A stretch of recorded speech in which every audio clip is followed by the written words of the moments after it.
Well, welcome to another episode of the Billy Ho Show. In a couple of days' time, it's Christmas. Hooray! Hence the hat. So let me tell you about Christmas when I was a boy. I get one of Dad's socks, similar to that, and you just sort of put it on a mantelpiece and put something heavy on it. And so then my brother did and my other brother did, and so there were 3 socks up on the mantelpiece in the dining room. And then the next morning you raced in and your sock looked like that. Old Saint had filled it up with all sorts of things, but at the top we had lollies, and then the next down was some fruit.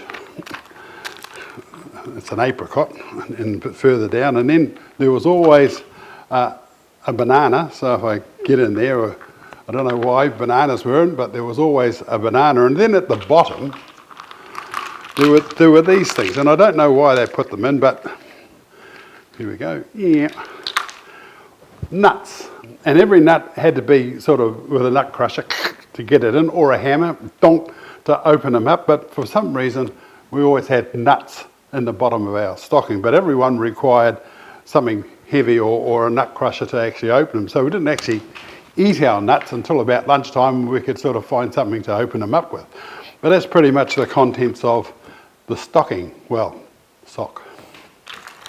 And then, a couple of 5 days before Christmas, we would get streamers. So these would arrive, and all you did with these was just twist them a wee bit, so they had a bit of a twist, and then you'd hang them all up in the ceiling. And the other thing you spent hours doing was making these little paper mache chains. And they too went up, so there was a straight twist, and then there was one of these, and then a twist and one of these. And then to finish it all off, you got a Christmas tree which came like that, and then when you opened it up, it sort of came right round, or a bell, and that got stuck up in the middle where all these streamers sort of ended up. So that was Christmas for us when we were kids, and it was great being able to decorate the sitting room with these things. So we really did make it feel like Christmas cheer. Anyway, first up is where we left off with Peter Walton. And Peter Walton's not only got his Fokker triplane, he's also got a Mustang. So let's talk to Peter about his Mustang. Peter, tell me about Misbehaving. Why have you got that on there? Well, fighter craft and a lot of the bombers, the American stuff, they often had a pin-up girl on the nose, and they called it nose art. And I guess they made themselves feel a little bit better and stuff. And I was over in Oshkosh, which is the pilot's mecca. And there was a chap called Foster, and he hand paints these. Amazing chap. Unfortunately, he's dead now, but he sketched it out, and it sketched the 2 girls, because they both face forward. And he sketched them out, going, one going this way and one going that way, and he's drawing and showed me the proof. And we had to make it a little bit more suitable for my grandkids to look at, because she was a bit colder. Oh, okay. And anyway, then he airbrushed them, and literally he's painting the left-hand girl and then painting the right-hand girl and the left, backwards and forwards. Absolutely amazing. And you would swear that he'd painted one and then mirror imaged the other. Absolutely amazing. Wow. And so that's where it came from. Yeah, because there was Enola Gay. Enola Gay, yeah. Yeah, she was a famous one. Yeah, that was one that dropped the bomb on somewhere. Yeah. Yeah. What's the little door that she's? Okay, that's the front locker. You can put bits and pieces in there. Oh, okay, so there's a locker at the back. We used to go away with a good friend of mine, Pete Austin, and we'd fly away, and he'd have a tent and I'd have a tent, and we'd go and park up at some airfield, get the tents out, walk into town, get on the booze, have a few bevies, and come back and sleep in our tents. Okay. Oh well, so that's nothing to do with the engine. No. That's just a luggage locker. So on a real one, does that engine go all the way back a bit further than what that is? Well, the engine starts here. On the real one, they had all sorts of other bits and pieces in there, but the Merlin engine's a big engine. Yeah, I've seen one. Long engine. Yeah, they put one in a Mosquito, I think. Yeah. Well, in fact, one of the chaps that test flew the Mosquito is the Keith Skilling that I was talking about Oh, before yeah, that yeah. gave me the pointers on flying the Fokker, and I'd really would have been stuck without him, you know, in terms of that Yeah, knowledge, yeah, you know, yeah, that depth of knowledge that he's got. yeah. No, we did a thing on the Mosquito when they were putting it all together. Mind you, they've done Yep. it, sold it, and on to the next one now. But Yeah, they're on to it number was- 4 now. are yeah. they really? Yeah. Gee, but God, what would one of those cost? If you build me a Mosquito, you're looking at 3 or 4 million. Huh? No, a bit more than that. Oh, really? Yeah, no, I think they're probably, I don't know, about 6 or 7 million, and that might be US dollars. The hours that go into, you know, we were talking about restoring cars before, but the hours that go into restoring that aeroplane, Phenomenal. you know, huge, absolutely huge. Yeah, and he's also had a Spitfire there, which had the wing has really complicated how they put them together. Right? You know, and being wartime, you'd think they sort of think of something relatively simple. What are the wings of these things like? Oh, well, these are, you know, they're same sort of construction, you know, with ribs and all that sort of stuff, and aluminium around them. But, you know, of course, the warbirds, you know, the aeroplanes built for the war, they never expected them to still be flying today. And in fact, it makes you weep. You see pictures of them, you know, lined up and being burnt and cut, you know, aluminium cut out. And I remember saying to my dad, you know, my dad fought in Guadalcanal and various other places. He was in the Air Force as a mechanic and got dragged off onto other bits and pieces. But I said to him, you know, Dad, why are they wrecking all this stuff? And he says, you know, Pete, you've got to remember that war was hard, you know, very hard, and we could have lost. And he said there would be drives and the vans, the horse and cart coming in and collecting pots and pans and old tyres and stuff, all that went into the war effort. And when the war was over, nobody wanted any reminder of that, you know, and they needed the aluminium. You know, the aluminium from the pots and pans had gone into aircraft, and now they were putting back into domestic products and stuff. Wow, interesting. Next up is an unusual piece. It's a man called Charlie Bree makes breeze pods. And what a breeze pod is a house.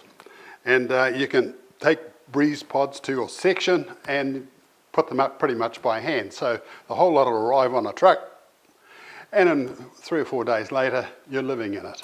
So what could be simpler? So my friend Stu Corker, who goes up to the islands a lot, and he's very interested in these views, sending them up to the islands. They're storm-proof, they're bug-proof, they're just amazing. So Stuart's going to talk to Charlie about breeze pods. Well, hi Charles. These are really cool buildings. I've got a place I go to up in the Solomon Islands a lot. So do you have a lot of application for these up in the tropics and in the islands? We believe we have, yes, yeah. We've got a few models that would suit the Pacific Islands, the strong winds and or cyclones, etc. Yeah. And I guess the wet climate, humidity, and etc. So we think we developed them, you know, with shutters and various options, and obviously to keep the mosquitoes out is a great option. But Stuart, I understand you've spent a bit more time up there than I have. I go up there. What's your thoughts on this? I go up there a fair bit, and I got to tell you, one thing that you really like up in the islands and the tropics, mate, is air conditioning, and not all places have it. And keeping out, you know, clean walls, keeping out the insects, keeping out the bugs, and having a nice, cool, well-lit place is awesome. Are these good for air conditioning? Are they like good for temperature control, or? Well, exceptional in both ways actually. You know, for keeping the heat in the cold climates, but also maintaining a steady temperature. What I feel it would mean, because of the huge insulation, is that it will be very economical to keep it cool. That's what you want. In the heat, because we don't get the penetration of the heat from the outside travelling through. So you're just dealing with the, you know, the highly insulated. Okay, because we only have like small little portable aircon units. It's all that can be maintained and serviced up in the wilds of the tropics where I go. Yes. So yeah, something good like that. So each of the panels are fairly lightweight. 2 guys, you know, 3 guys easily manhandle a panel. And they're very simple to put together. So you don't need to have high skilled people, which I probably presume would be Not a lot of benefit. high-skilled people up in the So just islands, no. we're luxury-wise, we'd take a factory drill and screw them together like that. But it's just a matter of screwing the overlapping and screwing the panels together. Okay. A couple of guys would probably put this up in, let's say, 2 days. That's the floors, the walls, That's a lot. pretty easy. Give it a day or two to finish it off, put the little battens on and that sort of thing. Yeah. But it's very quick and it's not highly technical. Actually, very simple. So, but, Are there? Is it easy to like add cladding or anything on the outside to give them a tropical look? it depends on the cladding. What we would, to be honest, we wouldn't want to be drilling holes into the panels. That's not a good way to go. But you can glue strips on that you can attach to. There's amazing glues these days that you put it on, you'd be lucky to get it off. So that's a good option to keep the integrity of the building together, because these are built to withstand the extreme force 5 hurricane, basically, excess of 300 k winds. So we like the assembly to be done reasonably correctly, Yes. so that we can guarantee the integrity of the units. Yes, yeah. Yes. Well, it's a safety thing, and it's, Yeah. we just want to, we would love great. to be able to take refuge in it, as opposed to leaving it and hope, fingers crossed, and hope for the best, which Yeah. a lot of them are. I'll just go back a little bit on the insulation. I know we're in New Zealand, and we probably get 30, 20, 25, 27 sometimes degrees of heat. What I've noticed with these, because the walls are so well insulated, that we don't get the heat of the sun penetrating the building. So we don't get, other end of the scale would be a roofing iron, It'd be super hot inside because of the heat. And we find in 27 degrees here on what we call a stinking hot day, if you just open a couple of windows, they stay really cool inside. That's without your aircon. So whether that would work. So just there. a little ceiling fan Just would let the air be flow fine. through, and possibly a ceiling fan. So there's a lot of benefits, but certainly the aircon, it doesn't have to work anywhere near as hard as it would, in a Certainly, traditional building with no insulation. I'd say that given the high roof, it gives you a hugely eerie feeling in here. It's almost like a hangar. It's for somewhere hot. It's remarkably uncrowded feeling. It feels like a great open space. It's really extremely pleasant in here. Thank you. Yes, that's It's really nice. Well done, sir. Well done. Thank you. But no, it's great.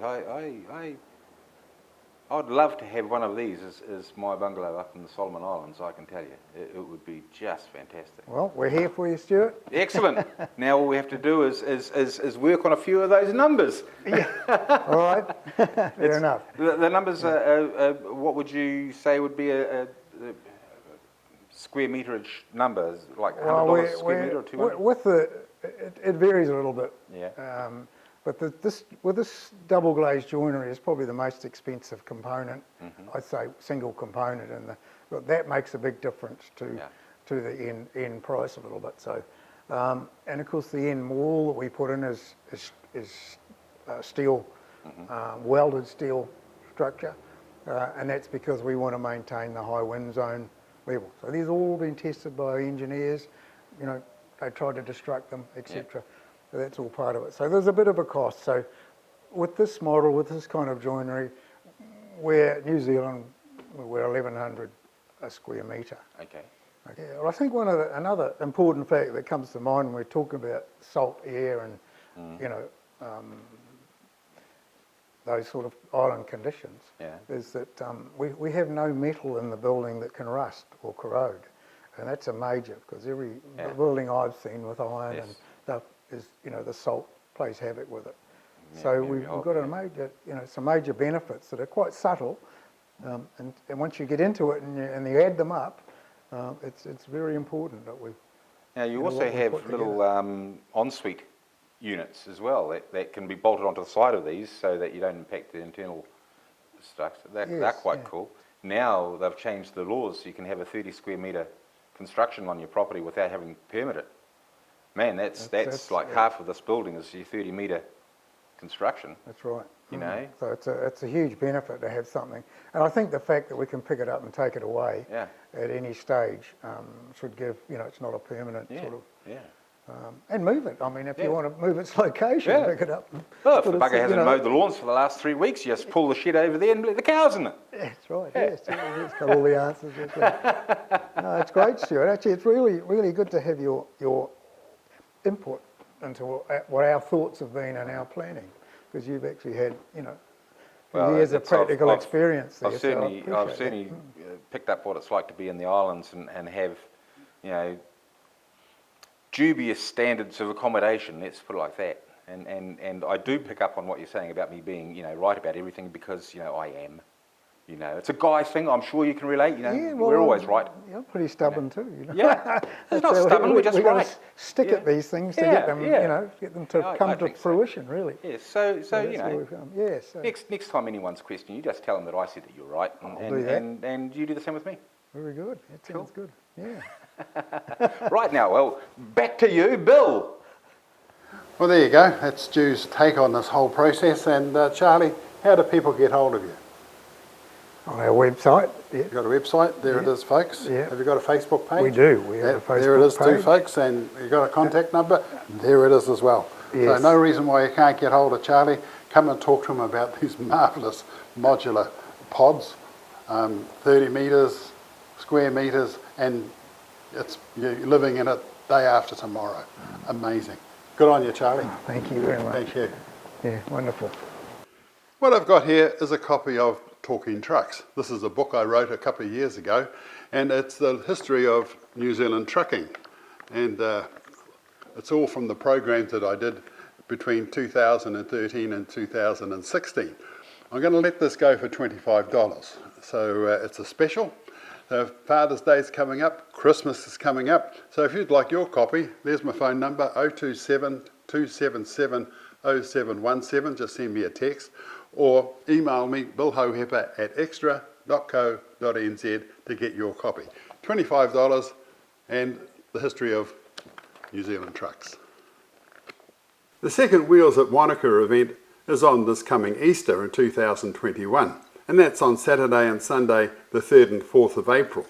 They're planning a bigger and brighter event with more vehicles and machines working as well as on display. They're having an earth moving only day on Good Friday, the 2nd of April, and there's a $10 entry for this. So go to the webpage www.wheelsatwanaka.co.nz. Next up, we go back to Paraco. Paraco is west of Whangarei. You get to Mangatuperi, you turn right, and then you go for 27 k's and you arrive at the Paraco store. Our friend Gavin showed us around last week. This week he's going to show us some more, and we finally get to what he's got next episode. So let's join Gavin and see what else he's got in this amazing place. Oh yeah, this is Joe. He keeps an eye on the place. He spends a lot of time on his cell phone, but he's security. Well, 1947? Six. Yeah. Straight after the war. Yeah. So Plenty of grill, plenty of air to go through, plenty of flutes. yeah. Yeah, this has been all rebuilt, engine, gearbox, diff, all the suspension, brand new brakes, everything. I'm just putting it together to weld up the few more holes in it and then strip it back down for repaint. Oh, okay. So she's just about there. Yeah. Awesome. Sort of on the back burner though, got too many other projects. Can't have enough projects. Yeah. We meet guys who are, sort of late 70s, 80s, and they've got about 8 different cars on. I'm going to do all those. Yeah. Yeah, right. Well, you better get started because you're going to need another 150 years to finish them. Yeah. Anyway, next door we've got the big Buick. Buick, yep. So this is a 51 Buick. They made 2,600 of them. Electric windows, power seats. We saw a 48, and that too had electric windows and electric this, that, and the other. Yeah, Lincoln Zephyr or something. Yeah, that's the one. Yeah. This is 51, the same as my Studebaker, but it's certainly bigger and louder and more grill and more chrome, and certainly an aggressive looking You know, they like plenty of teeth, Yeah. these guys. And Yep. if you were in the government, I think these were government cars, in that era. So you got to ride in the back if you were a minister of some sort. That's right. You're This- doing something with this engine? Yeah, this is a 320 cube engine and with a Roadmaster, the longer front, bigger motor. And we're just gapping the rings and what have you. So you push them down there, get them flat with that. And then that's a little grinding machine for taking the thou off or whatever Oh, okay. at a time on the rings. And then, so we're just gapping them up and then we'll start putting it back together. Well, and that's them all over there waiting to go. And then if we get it going, hopefully the auto works and we'll be driving it around. Does it come with a radio? Yeah, Really? yeah, there's a radio over here. Yeah, Wow. this is the radio out of it. All that goes in behind the dash. Yeah, yeah, that's probably half the way to the car. I think they're these are 1960 kilo or something, nearly 2 ton. Oh, the car, yeah. Car, not the radio. Yeah, yeah. So it's a push button. You sort of pre-program the what Yeah, you're yeah. going to listen to. Yeah. Yeah. Oh, I remember those. But that's probably 10 kgs in itself. Big Tree is miles better, which is an advert for the Big Tree fuel company that used to be around in the day. And you were saying something about they may have gone and called themselves Plume after this. Oh, well, the Big Tree was the first, when this was built in 29, it was Big Tree Oil. And I think it might have had Plume or whatever, but at some stage it changed, because way back in the day, you couldn't just keep one sort of fuel, you had to have a variety. Oh, okay. But I think the further out in the country you got, the less they were hard on that. So that Big Tree was the first one, and there was a sign in the paddock over there, and Don, the neighbour, who's not 89, they cut it in half and put it on their shed for the door of it. Right. Yeah, the store went from Big Tree and Plume, and then went to Europa, and then BP when it shut in 94 Yeah, yeah. or 96. I think Europa was a New Zealand-owned company. Yeah, and BP bought them out, I think. Oh, okay. So, That's and how then I it- think a lot of them, they rebanded Europa that were actually BP. Huh. And then when they got Stevie Ray Vaughan to make the advert and that, and then they just made it all BP in the end. I just remember seeing those commas, tankers that carted the Europa. yeah. Europa around the place. Yeah, amazing. Yeah. I see on the stage here you've got an old matchless motorbike. Yeah, 47. 47? Yeah, it's a 47 matchless. And we got it out of a shed, and it had been sitting there for that long that the oil had gone that like treacle in the gearbox that it wouldn't change gear. So Wow. we cleaned all that out and got it going, and it goes good now. 1947. That would have been the cheap transport for a lot of people, getting to and from work. Oh yeah. I also see on the front there they've got a little bit there that you could put write your number plate on. Yep. On the top of the front mudguard there. You don't see that these days. It's just a number plate at the back on motorbikes. Yep. Yeah. Benelli was driven into a shed in 96, and then it seized up, and the guy said, "Oh, you might as well bring it down the store here." So we're just trying to unseize the pistons and the. But yeah, that's a pretty rare bike. And there's an old Yamaha over there. That was the first farm bike in Paraco, pre the Ag 100. Well, It's a Land Scout. I think they only made them for 2 years. And the guy bought it, and he was going to use it for around the farm, and all the old farmers said, "Oh, you're mad, they'll never use bikes around the farm." and that Triumph, is that a Triumph up on Yeah, the... yeah, on it's the old Triumph. All my mates give me shit because they're waiting for it to drive down the road, but it needs a little bit of work, a couple of days.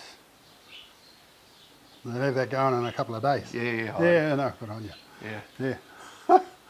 But just looking around the shed, folks, like I was saying, if you come here and sort of come for breakfast, come for lunch, and stick around a while and have a good look around, there's all sorts of things going right back to the day, and you can just sort of go, ooh ah, ooh ah, ooh ah, wow, look at that, look at this, woohoo, it's all here. This is quite a cool thing. That's an old tank of about a 1918 matchless. Wow. And it's if you look real closely, you can just make out the pinstriping still on it.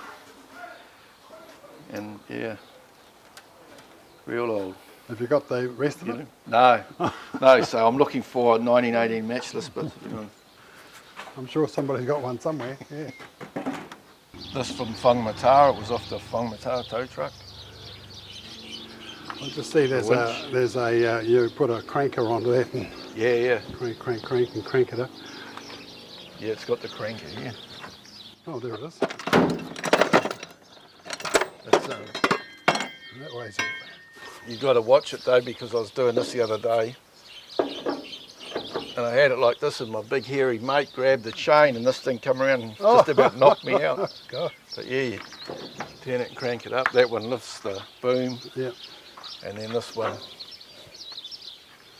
does the chain.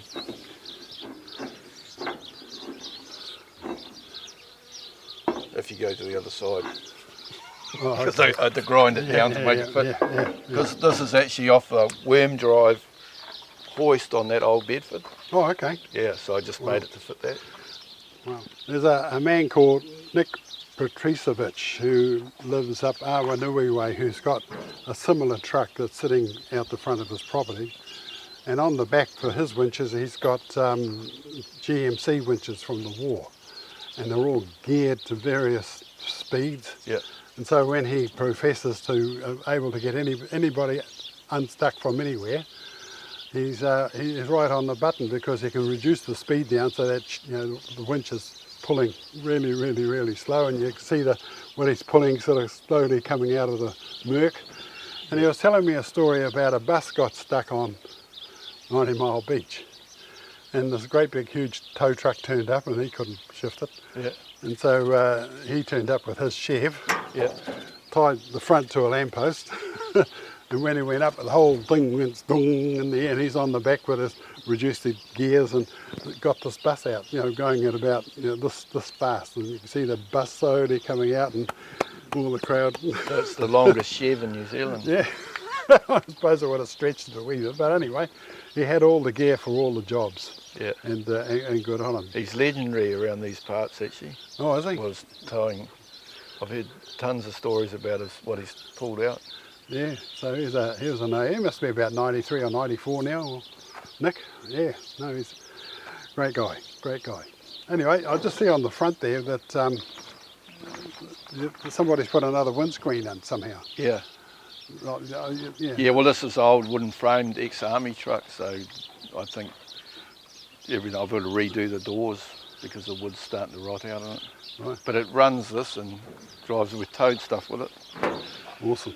Yeah, so being a tower is actually an art. You can't just somebody's got to show you all the shortcuts. And, Yeah. You can't just hook it up and hope for the best. Yep. Anyway, good old girl.